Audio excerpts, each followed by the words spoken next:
folks, Ben Tannehill here again. If you have been watching my videos for several years, you would know that I am a huge fan of Disney.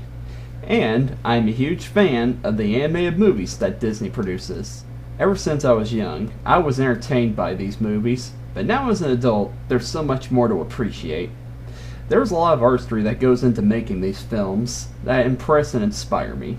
Anyone who says that Disney movies are made just for kids obviously doesn't see all the effort that artists put forth in order to ensure that these movies will be loved for generations. Of course, there are several Disney films that I love, so this is quite possibly one of the hardest lists I've ever had to make.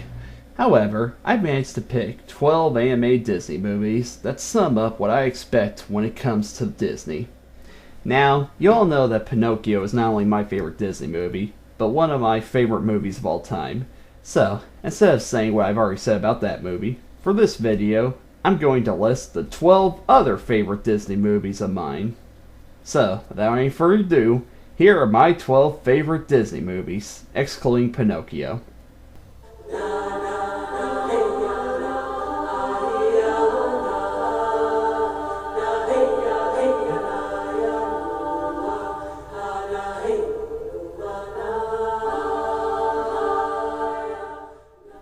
It must be shocking to you to see such a recent Disney movie on my list, but hear me out. This year was quite possibly one of the hardest years for me, and it's not even over yet. This past January is a big example of that, due to my grandmother passing away. I've always been able to handle the deaths of loved ones, but the fact that I lost someone who was so close to me really caused me to have some minor depression. So the night before my college semester started, I decided to go see this movie, and it was exactly what I needed to go back to my hopeful self. I think this is the first CGI Disney movie that actually feels like a Disney movie. While I enjoyed Tangled, it felt more like a parody of a Disney movie, and it got a little slow and predictable after the first 40 minutes. I also enjoyed Wreck-It Ralph, but it felt more like Disney doing a Pixar movie. However, I watched this movie and said to myself, now this is Disney. I love how Disney chose to make a movie about a lesser-known fairy tale. In fact, I didn't know this was based off a fairy tale until I did further research on it. Like all the fairy tales that Disney has made movie adaptations of, they make the story their own, giving new spins to it. This movie also tries out new spins on the Disney formula. I would describe them, but most of the fun is not seeing what's coming next. Also, it's not a Disney movie without songs, and this film has some of the great ones. While I felt that the songs in Tangled felt more like mainstream pop songs, the music in this movie felt like Disney. The characters are also deep and relatable. Anna is a bubbly character who wants to socialize with others. Elsa has a dangerous power that she tries to protect people from. Kristoff is a mountain man who only trusts his pet reindeer. And then there's Olaf. A lot of people hate this character, but to be honest, I love him. Like all Disney sidekicks, he's there just for laughs, but I don't mind because he cracks me up. Frozen is a movie that is the perfect throwback to the Disney Renaissance. It's a 2D movie disguised as a CG movie. If Disney continues in this direction, I'm confident that it'll reestablish itself as the main company for family entertainment and knock DreamWorks and Pixar off of their thrones.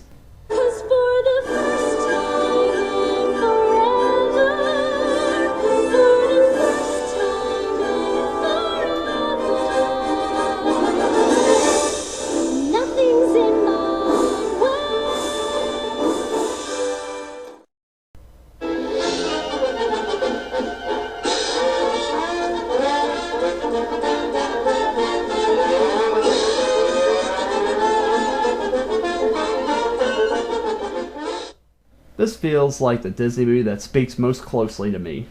Like Dumbo, I got bullied a lot as a kid, especially in my early years for my big ears. Looking back, that's the tamest insult I've ever received in my experiences. Anyway, what I love about this movie is that it's a classic tale of overcoming those who doubt that you're going to become something special. Dumbo proves to everybody that the unexpected is possible, and that it's a triumph I'm always going to be happy to see. And there's plenty of great songs in this one. Baby Mine is a beautiful song that has a message that even when the rest of the world is against you, your mother will always be there. When I See an Elephant Fly lets us know that anything is possible if we believe it. Finally, my favorite, Pink Elephants on Parade, is a journey into our own surreal nightmares. It's amazing that despite the financial issues that the studio was going through at the time, they were still able to make such a wonderful movie. The animation is bright and fluid, and the character designs are round and soft. I also like that even though the runtime is a little over an hour long, it doesn't feel that short.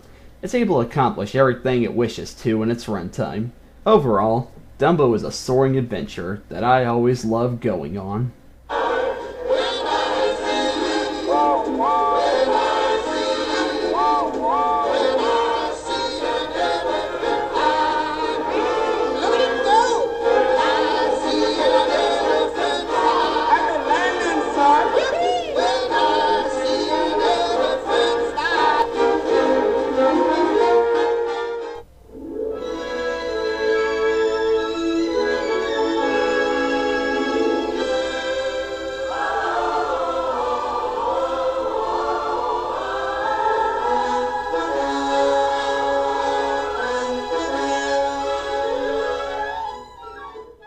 Based off J.M. Barrie's books, this movie is every boy's fantasy come to life. Like any youngster, I always dreamt of going on a high-flying adventure, and this movie was the perfect way to experience it. This is one Disney movie that has so much to offer. It's got action, fantasy, and of course, comedy, mostly provided by Captain Hook and his first mate, Smee. In fact, I think that's what makes this movie one of my favorites. I love every other quality just fine, but Captain Hook keeps me coming back again and again and again. Played by the super talented Hans Conried, he's the perfect animated villain. One minute, he's running for his life from an alligator, and the next, he's ready to drown a native princess. When it comes to villains, you can make them threatening, humorous, or you can put them in the middle, and that's what makes Captain Hook so special. Besides Hook, this movie is a great lesson about growing up. It says that children eventually have to mature.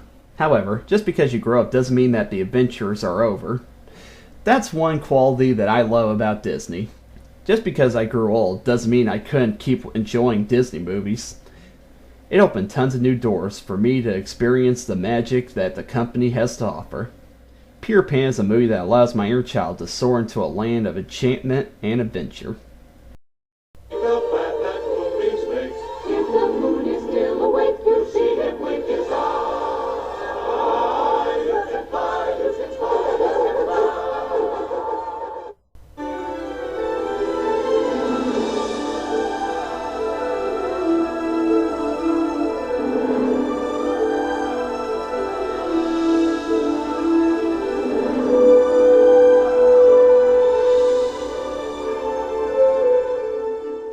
I have a lot of interest in Asian culture, so I loved the fact that Disney made a movie based off of an ancient Chinese heroine.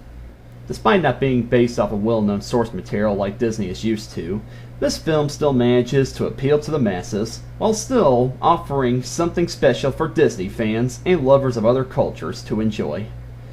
This film has a positive message that women can be just as heroic as men. That's rare, especially for Disney. Usually, the female lead needs to be saved by the strapping young male hero. However, Mulan is a strong female character who goes into combat to protect her father and show who she is. She's aided by her ancestral guardian, Mushu, voiced by Eddie Murphy. Some say that his performance is distracting, but I'm a fan of him, so I don't mind. It's not like he's the main focus of the movie. Since this movie is about ancient China, the look of the film takes influence from ancient Chinese artwork, giving the film a design that helps it stand out from other Disney movies. This film also stands out because it's a military movie, which Disney doesn't touch upon a lot. However, if there's one complaint I have about this movie, it's that the villain is very forgettable. I can't even remember his name. He just doesn't have the star-powered presence that other Disney villains have. But other than that, Mulan is an action-packed historical drama with plenty of laughs and catchy songs that I always love to revisit.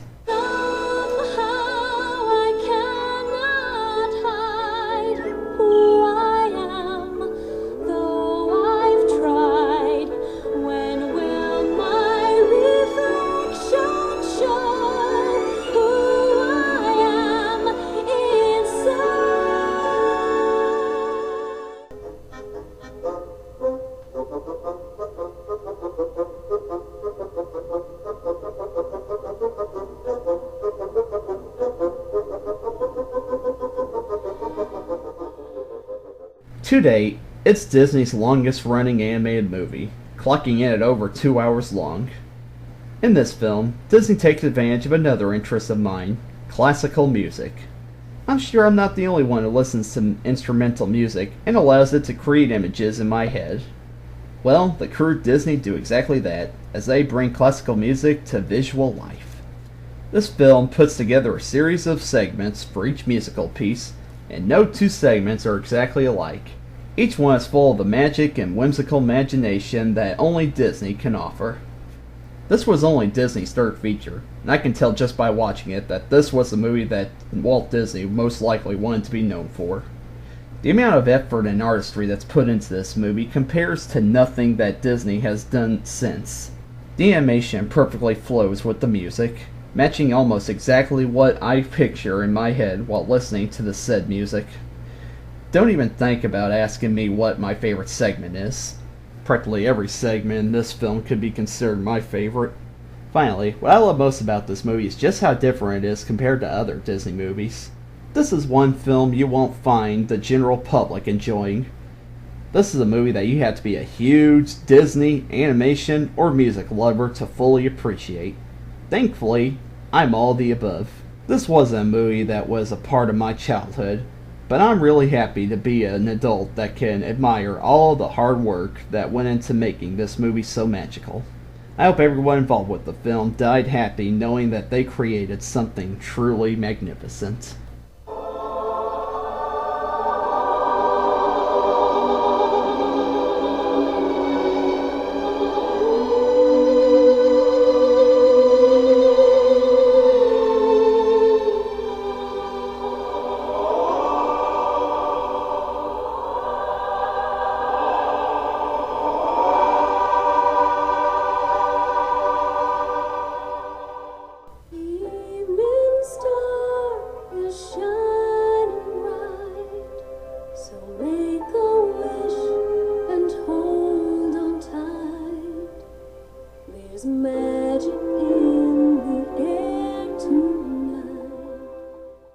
Words can't describe how excited I got when this movie came out.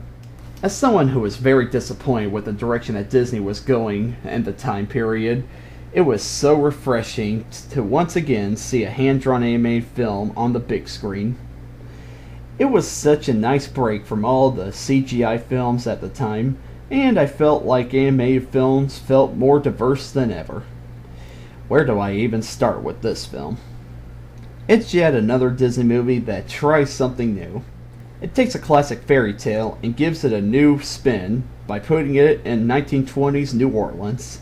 Also, Tiana isn't the typical Disney princess who starts out in royalty. She works from the ground up to achieve her goals. The film takes time to showcase voodoo magic in a very creative way, thanks to the delicious villain, Dr. Facilier. And, in typical Disney fashion, the soundtrack is lots of fun, taking a lot of jazz influence. Finally, I feel that the relationship between Tiana and Naveen is one of Disney's strongest. Naveen's fun-loving personality contrasts well with Tiana's hard-working attitude. The two of them take their time bonding, and they have lots of hilarious exchanges along the way. I had a feeling that this was the movie that was going to bring back the Disney I love, as well as hand-drawn animated films. Sadly, it just wasn't able to, and Disney has no plans on making any more hand-drawn films. But don't be so sad, folks. Who knows what the future holds? If vinyls can make a comeback, then anything is possible.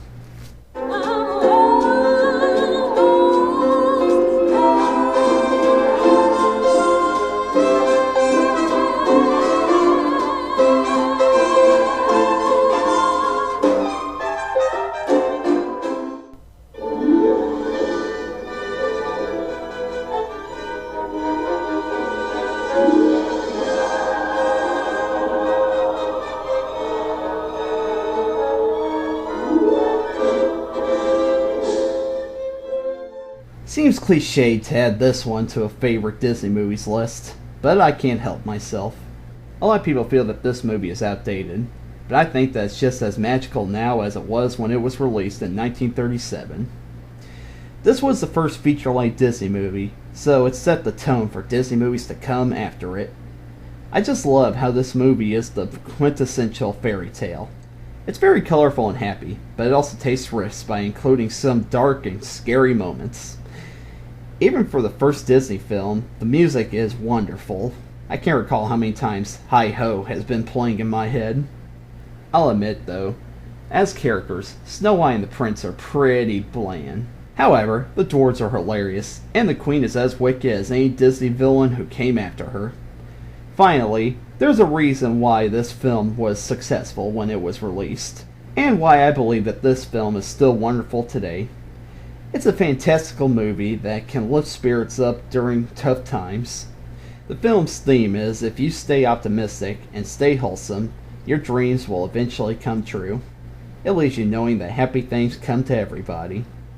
If you believe in yourself, someday your prince will eventually come and make your life extraordinary.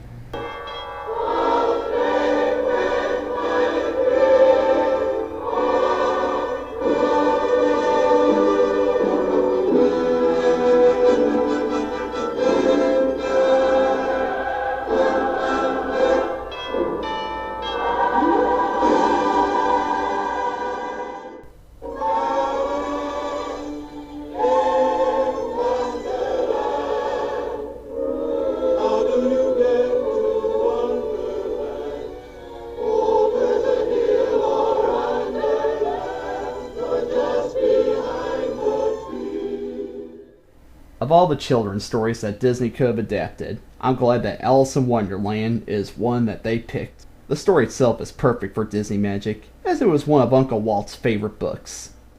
The movie is more or less a combination of elements from both Alice in Wonderland and Through the Looking Glass, but it still tells the basic story.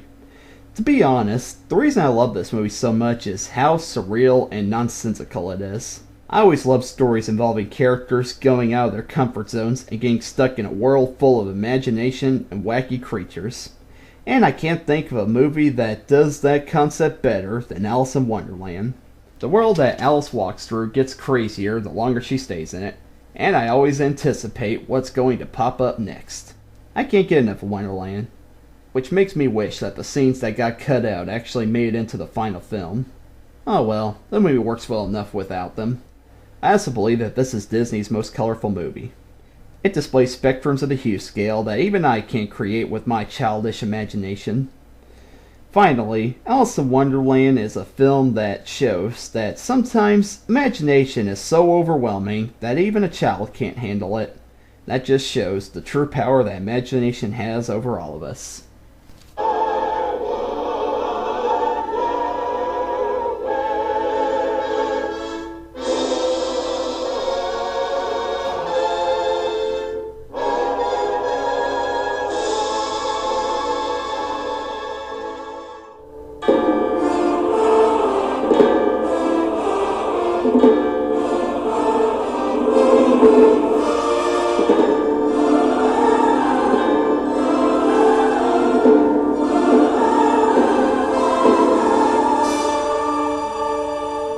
Anyone who thinks that Disney is all about catering strictly to children probably hasn't seen this movie.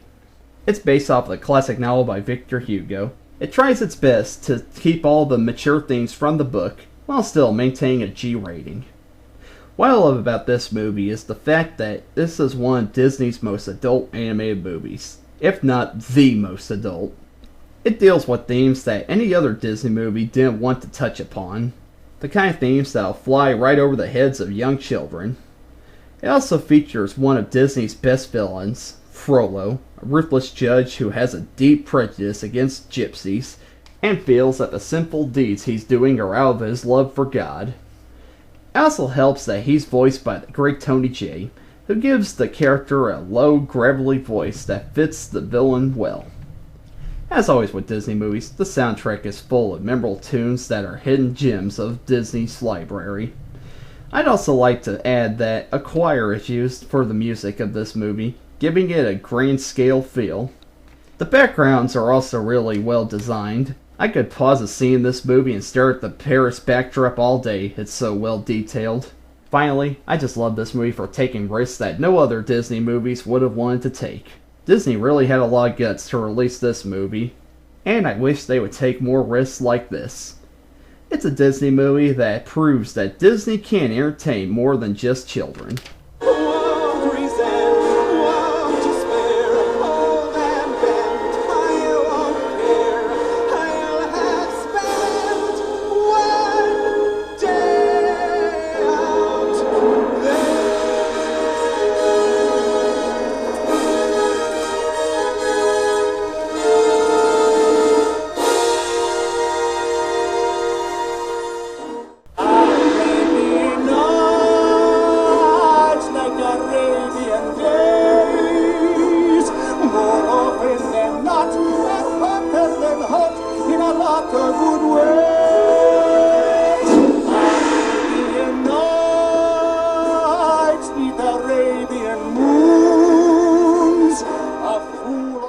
When I see a Disney movie, I expect all the qualities of Disney that I love, but I want to see each movie have its own unique style.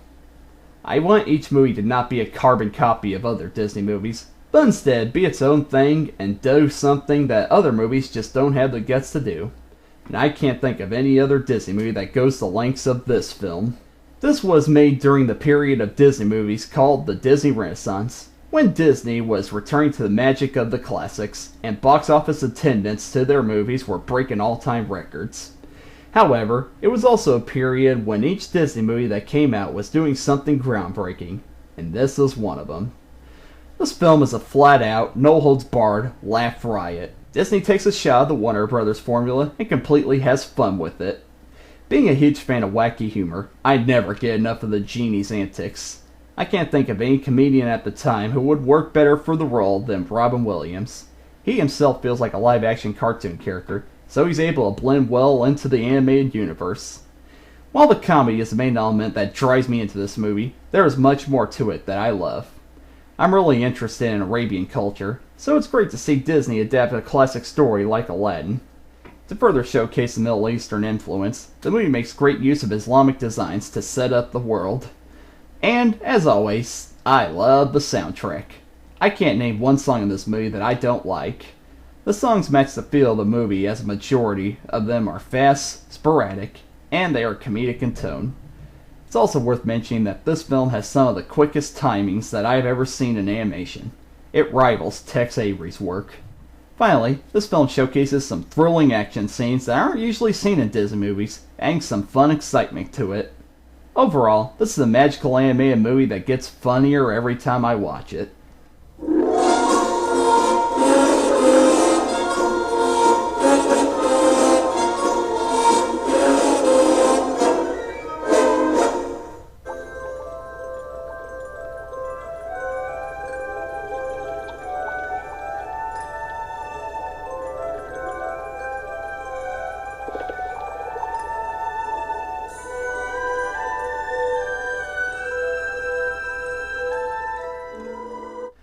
To my knowledge, this is the first Disney movie that I saw in theaters, when it had its first reissue, so this movie had a special hold on me from the start. I didn't see it again until it was released on DVD in 2007, and it reopened my love and appreciation for it. You may know that I'm a lover of nature, but I'm also a lover of sea life, and I think this movie's the best at showcasing the beauty and magic that the sea has to offer. When it comes to Disney movies, as much as I love them, I feel that a lot of classic princess characters are pretty bland and boring. However, I feel Ariel was the first Disney princess that actually had a great character. While she does borrow elements from other Disney princesses, she's very rebellious and adventurous, and she faces danger head-on, never swimming away or waiting for a man to come and save her. Seeing as how this movie mostly takes place under the sea, the overall look of this movie is very beautiful to stare at. I have yet to actually see what the sea looks like firsthand, but if it's just as pretty as it is in this movie, I'll be looking forward to it. And, as with Disney tradition, the soundtrack is catchy as all heck. My favorite song from this movie would have to be Kiss the Girl. It's got a Caribbean beat to it, and it's enough to put anybody in a romantic mood. With that, The Little Mermaid is the kind of movie that you wouldn't expect somebody like me to like, but it's a wonderfully animated film that set the foundation for Disney movies to come out after it.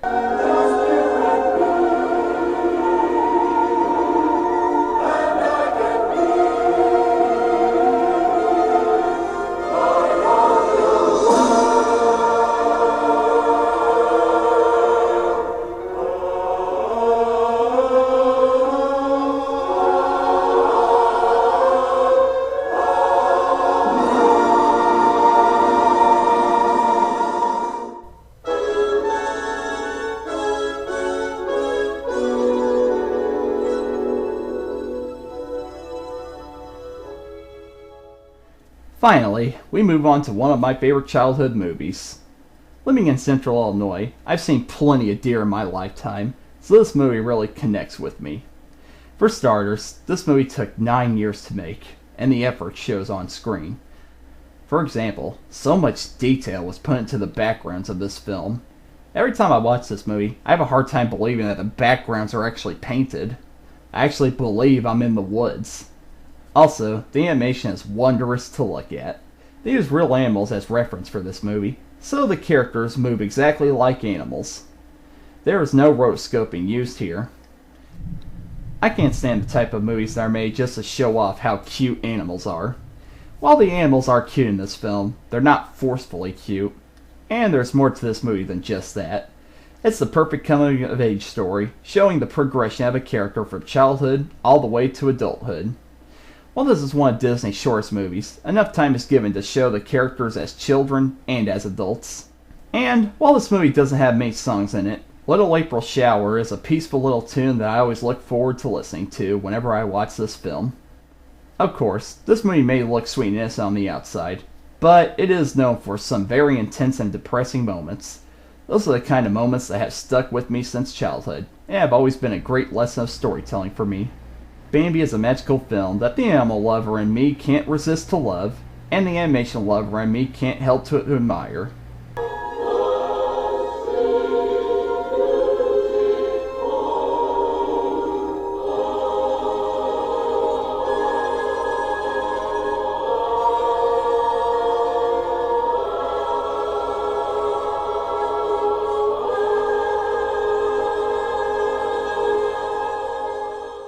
They are my 12 favorite Disney movies, excluding my favorite, Pinocchio. Disney has been a part of me since childhood, and it's going to be a part of me for the rest of my life.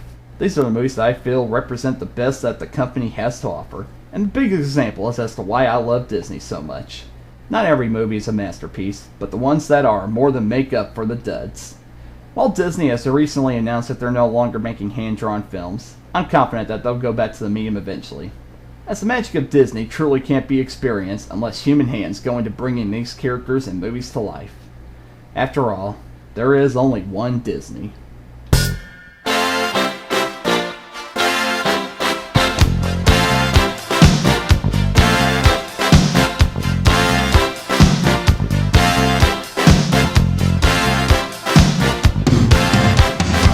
Man walks down the street, it's a street in a strange world. Maybe it's the third world, maybe it's just first time around, doesn't speak language.